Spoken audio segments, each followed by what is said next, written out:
ফেব্রুয়ারি মাসের সূচনায় আমদানিকারকদের মধ্যে দেখা যাচ্ছে উচ্ছ্বাস। তারা আশা করছেন নিত্যপণ্যের একটি উল্লেখযোগ্য পরিমাণ আমদানি হতে যাচ্ছে। রাজনৈতিক পট পরিবর্তনের পর যখন কিছু বড় শিল্প গ্রুপের আমদানি কমে যাওয়ায় বাজারে সরবরাহের ক্ষেত্রে উদ্বেগ তৈরি হয়েছিল, তখন পুরানো আমদানিকারকদের মধ্যে নতুন করে সক্রিয় হবার প্রবণতা লক্ষ্য করা যাচ্ছে। নতুন ব্যবসা প্রতিষ্ঠানগুলোও নিত্যপণ্যের আমদানিতে যোগ দিয়েছে, ফলে বাজারে কোনো সমস্যা দেখা দেয়নি। আমদানির গতি বাড়াতে এবং মূল্য নিয়ন্ত্রণে রাখতে অন্তর্বর্তী সরকার বিভিন্ন পণ্যে শুল্ক ছাড় দিয়েছে, যার মধ্যে রয়েছে ভোজ্য তেল, চিনি, পেঁয়াজ ও আলু। এছাড়া মার্কিন ডলারের সংকটও অনেকটা কেটেছে, যা ব্যবসায়ীদের জন্য ঋণপত্র খুলতে সহায়ক হয়েছে। সব মিলিয়ে আমদানিতে উৎসাহ বৃদ্ধি পাচ্ছে। এই মাসের শেষের দিকে শুরু হচ্ছে মুসলমানদের সিয়াম সাধনার মাস Ramzan.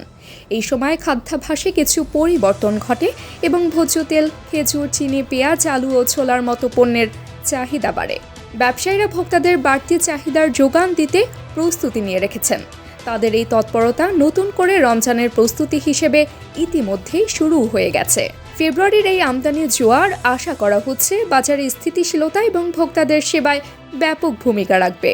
Abby news desk report.